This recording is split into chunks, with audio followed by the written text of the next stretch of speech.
Somewhere on one of America's most famous hiking trails, a 600-pound animal, with tusks sharp enough to gut a man, is standing in the middle of the path, and it is not afraid of you. These are not ordinary wild pigs.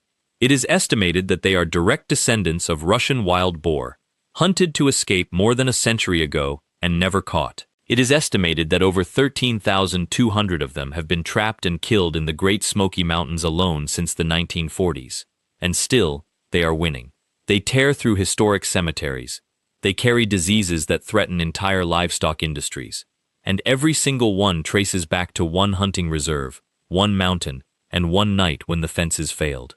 These animals can weigh over 600 pounds and stretch 6 feet from snout to tail, with tusks that sharpen themselves against each other every time the jaw closes. This is not a problem confined to one park or one state. It is estimated that wild hogs are now established in 83 of Tennessee's 95 counties, and their range keeps expanding into new territory every single year. Today, we will show you how hunters and wildlife rangers fight an invasion that has already outlasted 3 generations of trappers, using tools that range from steel traps to a technique built on pure betrayal. Because if this war is lost, one of America's most treasured landscapes loses its balance for good. Before you can understand why rangers are still losing ground more than 100 years later, you first need to understand where this invasion actually began. Because it did not start in the mountains at all. It started with one man's hunting trophy. It is estimated that in the early 1900s, a businessman named George Gordon Moore built a 1,600-acre private hunting reserve on Hooper Bald, a mountain peak standing 5,429 feet high in Graham County, North Carolina. He imported a shipment of Russian wild boar for a single, extravagant, organized hunt, the kind of trophy event only a handful of wealthy sportsmen could ever witness. In 1912, that hunt went wrong. A number of the boar broke through the reserve's fencing and vanished into the surrounding wilderness before a single shot was fired. Search parties tried to recover them. They failed. The boar scattered into some of the most rugged, densely forested terrain in the eastern United States, and there was no bringing them back.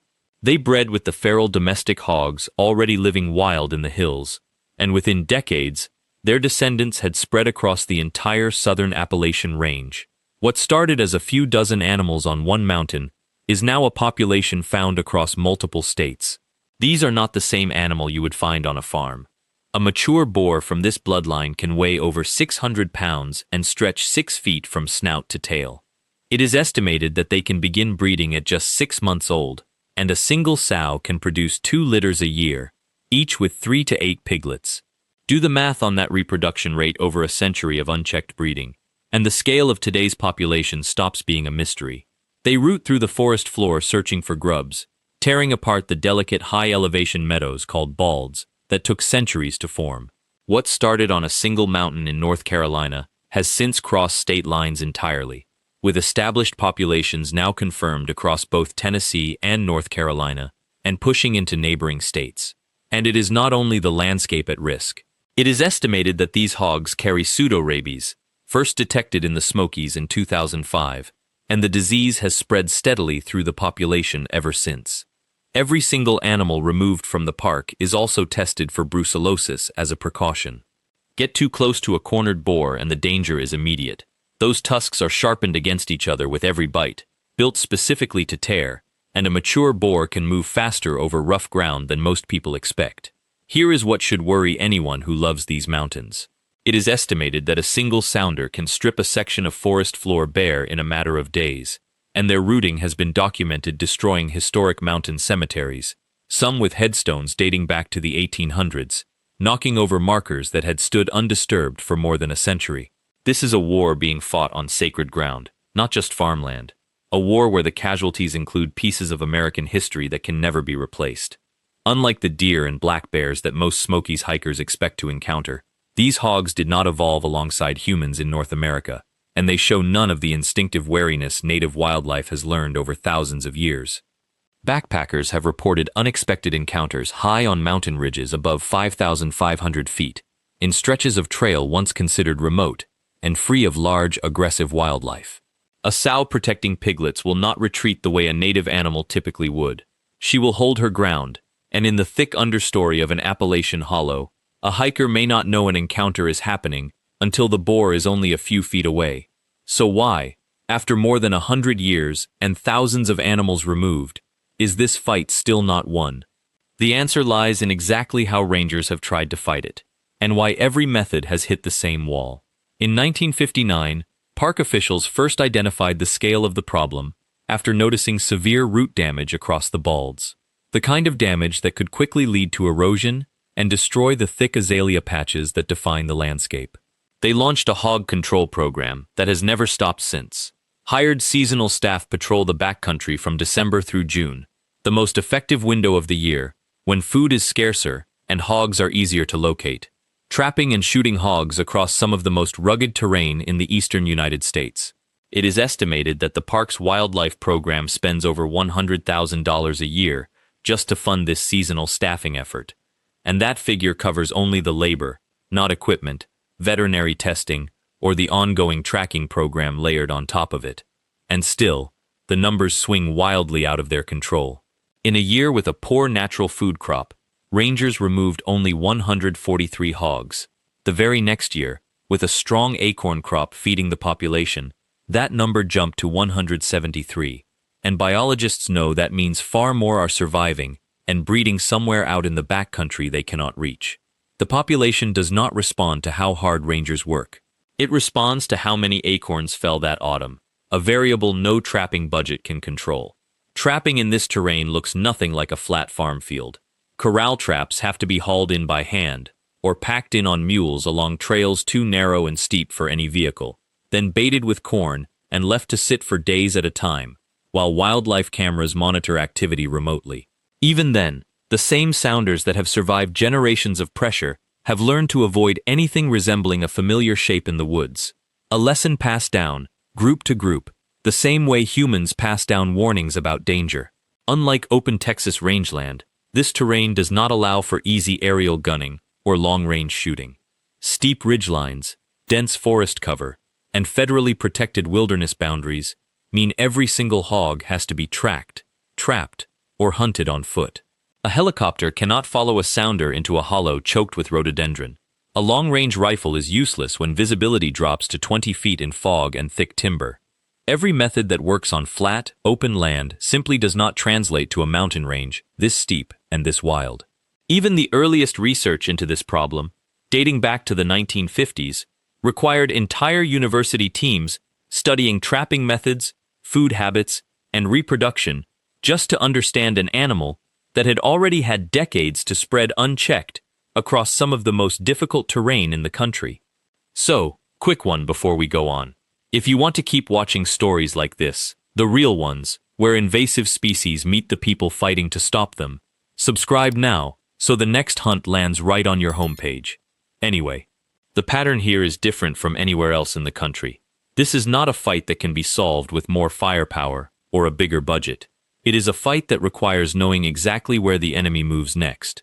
And for the first time, rangers finally have a way to find out. Now here is where this story turns into something you will not find anywhere else in America.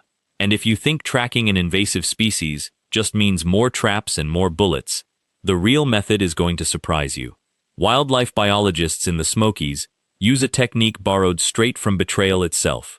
It is estimated that around 20 to 25 hogs across the Great Smoky Mountains and the neighboring Big South Fork have been fitted with GPS tracking collars, thanks in part to donated funding from the Eastern Band of Cherokee Indians.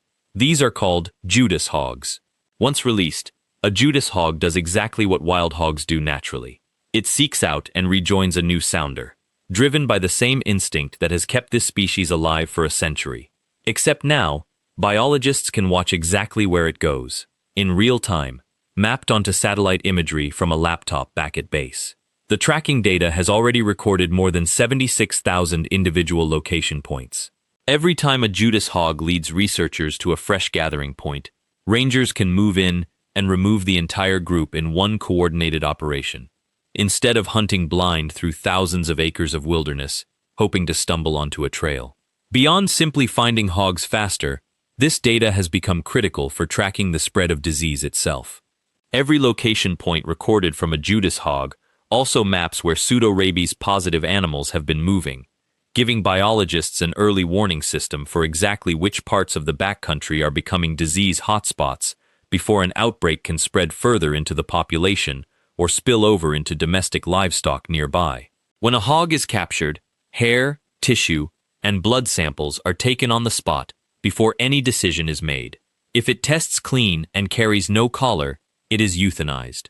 If it is already wearing a collar, it is released again, carrying its transmitter back into the forest to keep leading rangers to its group, over and over, for as long as the battery holds out.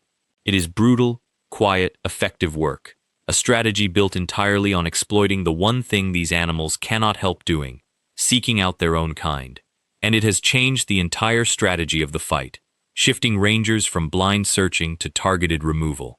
The joint program between the Great Smoky Mountains and Big South Fork National River and Recreation Area was built specifically to study how these animals move across the landscape between the two parks, since biologists knew the hogs themselves had never respected the map lines drawn to separate one protected area from another.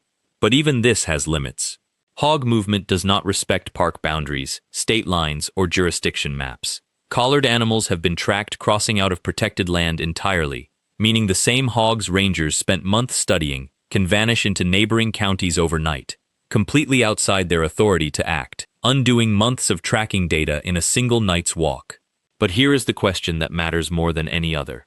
After more than a century of this fight, from the first escape on Hooper Bald to GPS collars and Judas hogs, is America actually winning this war? Because if the most advanced tracking methods available still cannot close the gap, then the future of these mountains is genuinely uncertain. The numbers tell a complicated story. It is estimated that over 13,200 hogs have been removed from the Great Smoky Mountains alone since organized control began. A staggering total that would suggest total victory anywhere else in the world. And yet the population endures, swinging up and down each year, based on nothing more predictable than how many acorns fell that autumn. Hikers on the Appalachian Trail continue to report sightings, from Hampton Creek Cove to ridgelines standing over 4,500 feet, in areas backpackers once considered safely free of large, dangerous wildlife encounters. The honest truth is that total eradication was abandoned as a goal long ago. Park biologists have said plainly that given the size of this wilderness and the limits of their staff and funding, the real mission is not elimination. It is damage control, fought one collared hog and one trapping season at a time, year after year, with no finish line in sight. And the Smokies are far from the only front in this fight. Further north along the same mountain range, feral hogs have been trapped along the Appalachian Trail in the highlands of Roan, on the Tennessee and North Carolina border, where conservation groups now coordinate with state and federal agencies just to keep pace with a population that keeps finding new ground to spread into. This is not a war with a clean victory. It is a permanent watch over a mountain range that a single hunting reserve accidentally broke open more than 100 years ago, and every generation since has had to keep fighting to hold the line, inheriting a war they never started and cannot afford to stop fighting. It is estimated that the boar roaming these mountains today all trace back to one escape, over a century ago, from a single hunting reserve on a North Carolina peak. Proof that once an invasive species gets loose, there is no telling how far or how fast it will spread. But at least here, the biggest threat these hogs face is a ranger with a rifle and a GPS collar. That is not true everywhere. In the swamps and wetlands further south, American hunters and farmers are facing something far more dangerous than a tusk. Wild boar sharing the same territory as apex predators that have been ambushing prey since before the dinosaurs went extinct. Next time, we take you into that fight. How American hunters and farmers deal with millions of wild boar, and the crocodiles hunting alongside them, using nothing but guns.